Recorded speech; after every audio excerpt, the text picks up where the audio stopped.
Hello everyone, I'm Michael, a developer community manager for the Hubs team, and this video covers the process for deploying and undeploying a custom client to your Hubs subscription. I highly recommend you follow along with the documentation that covers this topic, and to check back regularly for any updates to the process. Let's get started. There are two prerequisites that we must meet before we can deploy a custom client to our hub. The first is that we must have a custom domain deployed to our hub. You can see I'm working with a dev instance where I have the custom domain hubs.devmoran.com deployed. The second prerequisite is that we must have Docker installed on our computer. For this video, I'm working with version 20.10.21. If we have met these prerequisites, we can now get started installing a version of the Hubs client onto our computer. This is the Hubs GitHub, which contains all of the front-end code that we'll be working with. I'm going to clone this repo using VS Code into a directory here.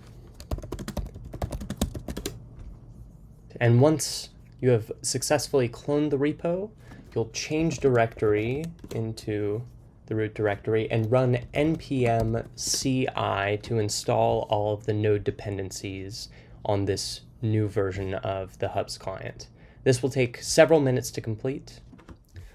All right, npm CI has completed. We can see there are a few vulnerabilities, but overall no critical errors. Now we're going to run npm run dev in order to start up a local server where we can begin to add some custom code. You can see here it takes a moment to compile. All right, no errors found. So now we can go to a web browser and type in localhost 8080 in order to connect to this dev server. This is the home page, but we'll click create room to actually run the code for a hub. And in here we can begin to see some console logs. Now I want to add the smallest amount of customization to this code, which we can use and test once we've deployed. So to do this, I'm going to go back to my code editor.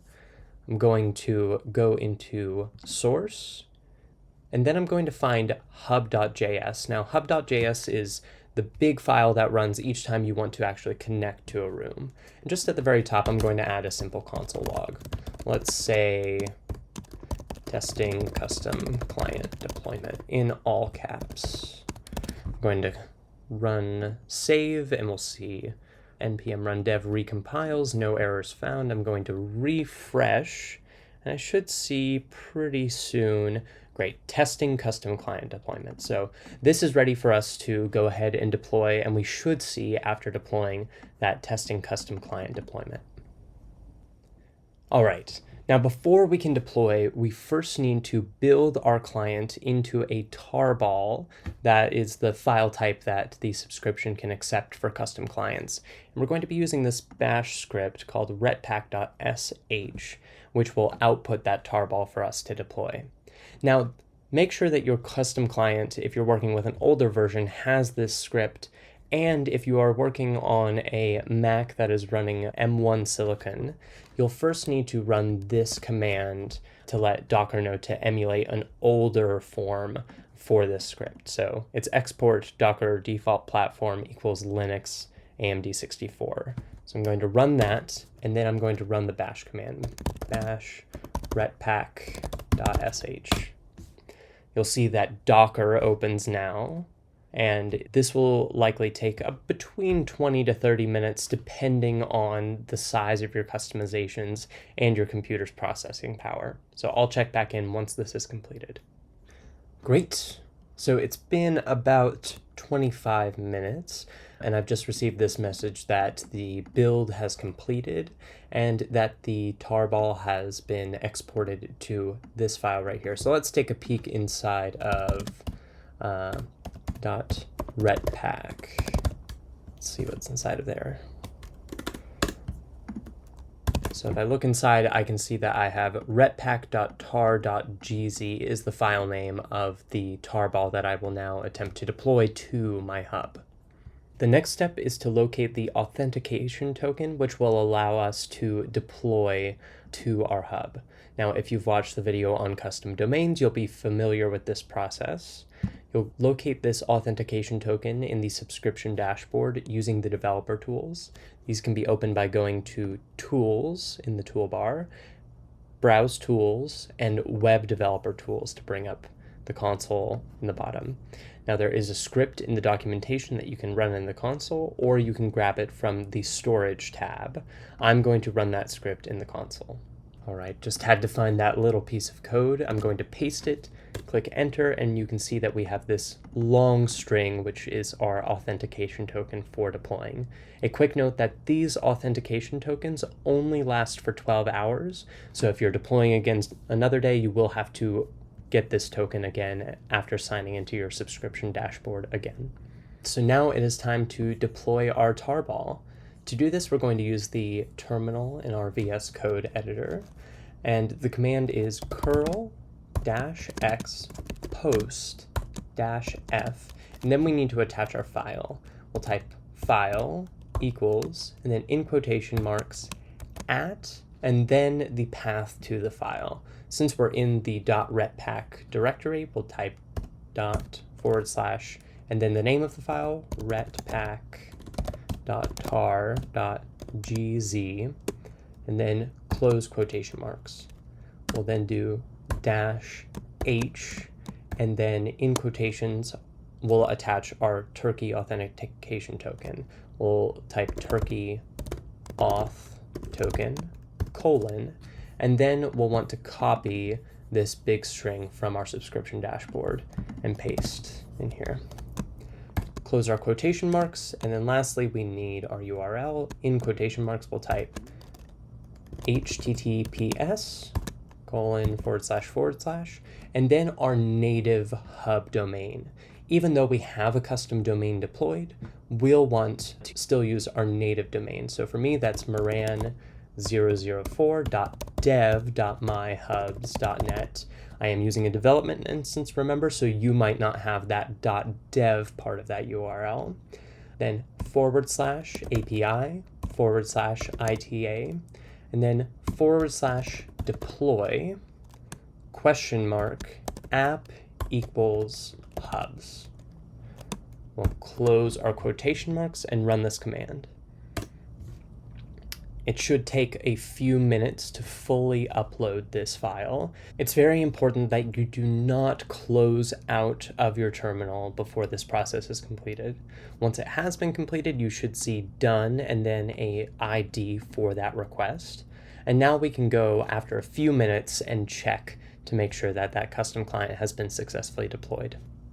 All right, it's been a few minutes, so now I'm going to go over to my hub and check and see whether that deployment was successful. Remember, we're looking for this bit of code in the console, so I'm going to go ahead and open my command tools here and check the console tab. And then I'm going to click Create Room, which should run that hub.js file where we should see that code. Let's wait for it to finish. Great. And I don't know if you can see it, but right here I can read testing custom client deployment in my console, which is great. This means that our deployment was successful. I want to take a moment to acknowledge that when you deploy a custom client, you are opting out from the automatic client updates that our team, the Hubs team, makes to all other subscriptions. So if you want to manually keep up with things, you'll use the same command to just keep deploying newer versions of the custom client with more customizations. However, if you want to opt back in to those automatic updates, you will need to undeploy your custom client. We'll go over that process right now. I'm going to return back to our code editor, and then the command is largely the same, except we will need to make sure we don't attach a file and change the URL just a little bit. So we'll do curl -x, and we'll do patch -h, reattach our turkey auth token, which we can copy from the subscription dashboard, close our quotations, and then for the URL, we'll type https:// our native hub domain, mine is moran004.dev.myhubs.net /API /ITA, and then /. undeploy $app equals hubs. Then we'll close our quotation marks, run the command, and it should return quite quickly since it already has those original files for the automatic updates. It will still take a few moments to fully update, so we'll give it a couple of minutes before testing. All right, it's been a few minutes, so now let's test whether our custom client undeployment was successful. I'm going to refresh at hubs.devmoran.com. And then we should see in the console that there is no console log for testing custom client deployment. And I think that's the case. Just in case, let's type out testing custom client. Nothing filtered that matches our console log, so we have successfully undeployed that custom client. All right, that brings us to the end of this video. Custom client deployment is fantastic, allowing you to add customizations, special features to your hub. I do just want to reiterate that when you deploy a custom client, you are opting out of the automatic updates that we make to your hub. So you are responsible for making sure that your code is current and will work with our backend infrastructure. You can follow along to our regular updates in our GitHub, and I highly recommend that you join our Discord community, which is our most active community for developers and creators who are often deploying custom features.